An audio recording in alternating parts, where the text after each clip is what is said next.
Hey, what's up sa inyo mga kakwento? So, kumusta? Nandito ko ngayon sa isang Coen o park dito sa bandang Toyohashi City Hall. Ngayon, sama-sama sa likod natin yung mga kapwa nating OFW para kay Tatay Digong kahit paano ay marinig ng ating gobyerno yung mga hinanaing ng kapwa nating mga Pilipino nagtatrabaho dito sa Japan dahil nga sa pagdakip o panghuli kay Tatay Digong papunta sa Netherlands at imbestigahan sa ICC. So ngayon, tara pakinggan yung mga gustong sabihin ng mga kapwa natin mga OFW sa kanilang mga hinanaing.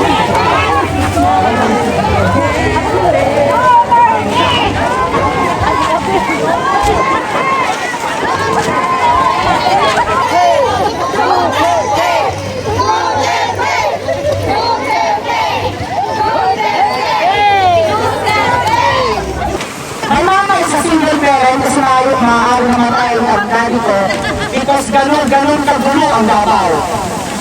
Ang tawag sa isang lugar sa Davao, tinatawag namin Nicaragao. When I was 10 years old, nakita ko ginaril sa ulo sa gilid ko yung tao. Ganun kasama. Wala pa si Duterte noon. He was fiscal pa siya noon. I was grade 6. Mahirap doon. Nakaw, saksakin ka kukunin ng kasutabo. Ganun ang sinagawa. Hindi sa revolution, naniwala si Cory kay Duterte dahil pag siya fiskal, talagang pasukat ng kasalanan ng pasukat talaga sa jail. So naging mayor siya, marami talagang kaguluhan din kasi maraming ayaw sa kanya dahil bato talaga siya. So ang ginawa ni Duterte, iba governance niya, iba sa pamaraan niya, tapos namin tough love. Talagang nagsasampal siya, nagdadala sa ng latigo. Pag ang bata nakita niya ng alas 11 sa gitna ng kalsada, tatawag siya sa DSWD, hindi yung ginagawa ito, bakit nandito pang bata? Kasi ang mga bata, umaga yan, kinukuha namin, nalalagay sa DSWD. Paggabi niyan, sumisipat yan, dahil ayaw ng mga bata ng rules. Ayaw nila magtakip, maglaba, ayaw nila, mas gusto sa kalsada. Pag nalaman ng ni Duterte na may magulang ito, dadalhin yung bata, pupunta kami sa bahay ng magulang. Pag nakita niya magulang nagmadyo, nagtsikitsa, nag-iinuman, sasambalin ang mama. Ang mama niya ikukulong. Ang bata idadala sa SWD. Ganun ang pamaraan niya. Nagdadala siya ng latigo, nagmumotor. Pag nakita ng bata na nandyan ang malaking motor ni Duterte, takbuhan ng mga bata. Sumasakay na sa SWD na jeep. Automatic yan. Nung ako, kasi estudyante ako, working student, umuwi ako na alas 2 ng madaling araw. Yung bahay namin sa Sugay, 3 kilometers. Ang jeep nun, alas 4 pa. Ako dalagang-dalaga, natutulog ako sa kalye, nakasamit na naghihintay. Walang rape sa Davao, walang bastos sa Davao. Ganon. Bakit? Takot sila kay Duterte. Ang mga pulis doon, patulog-tulog ka. Kaya nga sabi ni Duterte, di ba? Natutulog siya sa umaga, gising sa gabi. Pumupunta yan sa mga checkpoint or sa mga detachment, sa mga offices ng mga pulis. Pag nakita ka nakatiwangwang dyan, patay ka. Napakaswerte ng Maynila. Matanda na si Duterte, dapat naguro-guro na lang siya sa Davao bilang isang mayor. Kaya noon na nga, nang pumunta sila sa Davao, sabi ni Duterte, ayaw ko, matanda na ako. Kahit taga Davao, alam niyo yan. Sinabi na, huwag na po kayo tumakbo. Magulo ang Luzon. Magulo ang gobyerno. Pero nakita niya, kawawa naman sila. Hindi na maramdaman yung naramdaman ng Davao. Pero Duterte pa rin! Nagpadala mo ba kayo ng pera? Wala!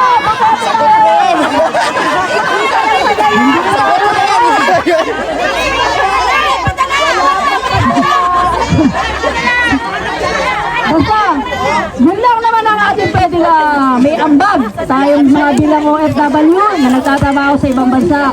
Napakalaking halaga ng kinukunakot nila galing sa mga pinapadala natin pera. Diba? So dapat, tayo pa na lang. Gutom na nga tayo eh. Wala. Zero. Ayaw natin tumanda sa ibang bansa. May mga plano tayo umuwi ng Pilipinas. May mga anak tayo, may mga apo tayo, may mga pamilya. sariling bansa. Gusto rin namin umuwi ng Pilipinas. Ayaw na namin tumanda ng Japan. Ayaw na namin tumanda ng abroad. Para maawa nyo na, pauwi na kami ng Pilipinas. Kailangan hanggang huli. Patunayan natin sa buong mundo. Duterte tayo. Hey! Ano nangyari? Kahit nagugutom na tayo, Duterte! Yes! Wala. Alam ko po kung nasan si Tatay Digo ngayon. Paglabas niya at mapanood niya ang nangyayari. Saan kayo nakakita ng birthday celebration na buong mundo sinelebrate? Grabe! Araw-araw po nagmumukha akong palaka at kakaiiyak pag napapanood mo. But anyway, ano man po ang pinagdadaanan ng Tatay Digong, pinagdadaanan din po natin lahat. God is watching po. The truth will prevail, lalabas at lalabas. Ngayon pa nga lang po, yung mga balita sa atin sa Pilipinas, ano man ang gawin nilang pagtago, ililito pa rin ang totoo. Nakakaibigan lang. Kaya Lord, at this moment, Lord, we want to pray, we want to lift up to you His life. The Lord, makauwi sa aming bansa ng safe. Number one, Panginoon Lord, ng malakas, Panginoon Lord. Na alam po namin, Lord, na His heart is Lord for the Filipinos, Lord. Ito po mga kwento, so bali, kasi kay nate, nung habang nag-speech po kayo, ramdam ko po din yung hinanayin nyo dahil sa paghuli kay Tatay Digong po ng Netherlands. So, ano po sa tingin nyo ang magandang gawin ng gobyerno natin o ang mga kababayan natin sa Pilipinas para mas mapabilis yung papauwi kay Tatay Digong, pauwi sa bansang Pinas? Alam mo, sa atin ngayon, no, sa totoo lang, in real talk, di ba? Wala tayong magawa kasi nasa posisyon sila. Opo. Di ba?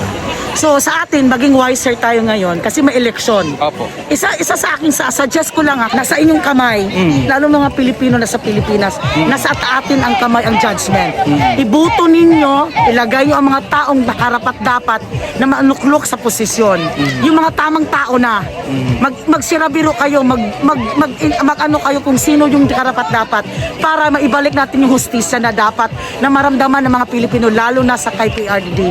I-enlighten niya ang mga utak, mga puso sa mga tao ngayon na humahawak sa hustisya na para ka PRD. Opo. So yun lang po ang sayo. Prayer po is more powerful than any weapon. Opo. Hindi tayo pwede magrevolusyon kasi babalik sa atin yan. Opo, yun Kasi kung guguluhin natin, meron silang pwedeng gawin na mag-martial law, walang eleksyon, di ba? Opo, tama. Pero pag nagpipray tayo, lahat tayo, buong puso, tanggalin nyo yung galit, kundi yung hope and faith kay God na the true justice mag-prevail. Yan lang po. Yun po. Salamat po ate, salamat po. Para sa buong Pilipinas. Para sa buong Pilipinas, ayun po. Actually, para sa future ng mga henerasyon natin. Opo. Dapat yun ang naisip ni Marcos. Oo. Dahil may mga apo pa sa tuhod sana. Kung sana binigyan siya ng chance ng buong Pilipinas na linisin yung pangalan ng apelyido nila. Sana mamanahin pa ng buong Kamarkusan. Ngayon wala na. Sinira niyo po. Napakasayang po. Sabi nga ni Duterte noon, ang pagiging leader is a blessing. Salamat po ate. Sige, salamat din. Salamat po. Sige po. Ito mga kwento, no? So balik kasama ko si ate. Anong pangalan niyo po ulit ate? Gloricel ko sa Gmail. So balik kasi kayo na habang nag-speech si ate, medyo napapaluha si ate. Bakit ho ba ganun na lang parang yung nararamdaman nyo kay Tatay Digong sa pagkahuli sa kanya at ipinunta sa Netherlands? Kasi po, naramdaman ko po bilang anak yung pagmamahal ng isang tatay. Opo. So, sa kanya ko po nakita kasi although I am not physical na nakilala ko siya or taga Mindanao. So sa lahat ng mga ginagawa niya para po sa atin. Ayun, sa bayang Pilipino. Yes po, yung nandoon po siya yung napaghuli sa kanya, parang hindi ko kaya na matingnan. Kasi kahit yun, sorry po. Oh, talagang very emotional si ate. Ngayon te, sa tingin nyo, ano kaya ang pwedeng gawin ng kababayan natin mga Pilipino o ang gobyerno natin sa Pilipinas para mas mabilis na mapauwi si Tatay Digong?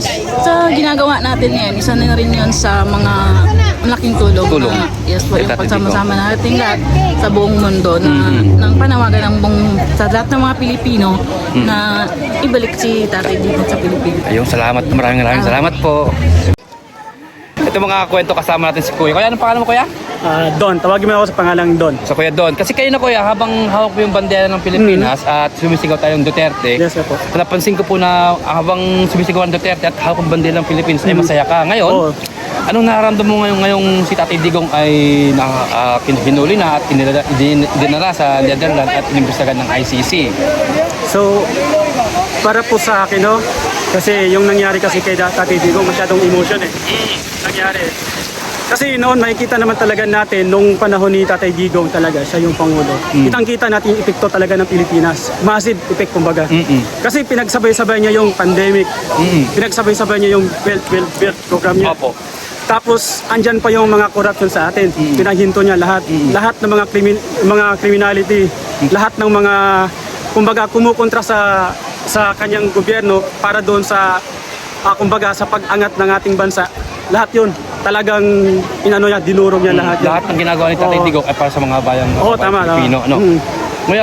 Ngayon kuya, ano sa tingin mo yung pwedeng gawin ng ating mga kabayan o ng gobyerno ng Pilipinas para mas mabilis na mapauwi si Tatay Digong ating sa bandang Pilipinas? So kailangan talaga tayong mga supporters ni Tatay Digong, kailangan talaga nating magkaisa. Kasama-sama. So sama-sama tayo, anuhin natin siya, kumbaga ipapakita natin sa buong mundo kung gaano natin kamahal si Presidente Duterte. At kailangan iparamdam din natin doon sa ibang mga banyaga na si Tatay Digong hindi siya ganun kasama. Kasi ang pinaglaban niya talaga sa totoo lang, yung yung mga inosenteng tao eh. Kumbaga pinoprotektahan niya lang yung mga inosente laban doon sa mga kriminal. Pero ngayon ang nangyayari kasi bumaliktad eh. Mas pinapanigan nila yung kriminal kaysa doon sa mga inosenteng tao na biktima ng mga kriminal. Kaya yun yung kailangan nating ipaglaban, na kailangan si Tatay Digong manatili sa Pilipinas para naman na maririnig natin ang mga pwede niyang ituro sa mga kabataan kasi siya malaking tulong talaga siya sa bayan natin. Sila po. Yun, tama kuya Don. So ito mga kwento, no? Kasi kanina habang nagbibideo ako, napansin si kuya Don na hawak yung bandera ng Pilipinas at sumisigaw ng Duterte. Ang saya niya, pero deep inside, yung nararamdaman niya, ganun pala. So, Sama sa loob. oo, pero sa mga anti-Duterte, ano masasabi sa mga anti-Duterte naman? So masasabi ko sa kanila, good luck na lang kasi talagang lalabas ang katotohanan. Ayun. Kitang-kita naman talaga. Kahit nga yung ibang lahi nakikita nga nila kung ano yung talagang ginawa ni Tatay Digong na kabutihan para sa mga inosenteng tao. Ayun, salamat kuya, salamat. Maraming Okay, thank you salamat din po. Salamat po, salamat. Napansin ko kaya na kuya na medyo talagang lumalabas yung pagka-emosyon natin nung nabalita natin na ano masabi mo kuya nung nahuli si Tatay Digong at inilala sa Netherlands at inimbestigahan ng mga ICC? Siyempre, unang-unang naisip ko agad na bakit nila pinagtaksina ng Pilipinas. Dapat hindi nila sinorender si Duterte ng ganun-ganun lang. Pinilando kasi nila eh. Kaya doon ako talagang ang bigat ng kalooban ko. Handa naman humarap si Tatay Digong sa justice ng Pilipinas. Bakit kailangan dalhin doon? Nang walang Diba? Walang waran. Walang waran, wala lahat. Kaya Ano kuya? di ako naniniwala na talagang walang kinalaman ng ating pamahalaan. Kaya sana maging patas lang. Ano sa tingin mo kaya ang pwedeng gawin ng gobyerno natin para mas mabilis na mapauwi si Tatay Digong? Ayun nga, mag-protesta patuloy lang para maramdaman nila kung gaano natin kailangan si Tatay Digong sa Pilipinas, maibalik si Tatay Digong sa Pilipinas. Dapat lang talaga na magkaisa tayo mga supporter ni Tatay Digong. Kasi kung hindi tayo magkakaisa, babaliwalain nila to. Hanggang sa kung ano man yung pinaplano nila sa election, sila yung mananalo, sila yung Magkakaroon ng kapangyarihan sa yes, oo. Kawawa lang yung Pilipinas, masyado na yung corruption. Nung umupo si Duterte, yung nakaraan, di ba? Yung natin, yung corruption, nabawasan. Hindi man matatanggal yan eh. At least nabawasan. Tapos yung natin yung, ayun nga, yung sa droga. Sa droga, number one. Number one talaga yan. Kasi masisira ang mga, ang kabuhayan ng mga kabataan. Kaya talagang full support ako kay Tatay Digong. Ayun. Salamat kuya, maraming salamat Sige. po. Okay, thank you rin po. Yan po si kuya. Ano pangalan niyo ulit kuya? Peter Ignacio. Kuya Peter Ignacio at talagang napanood ko kasi yung talagang speech niya kanina. Talagang naramdaman ko din kung ano yung naramdaman ni kuya sa pagkahuli kay Tatay Digong at dinala sa Netherlands. Salamat po kuya ulit. Salamat din, oh. Salamat po.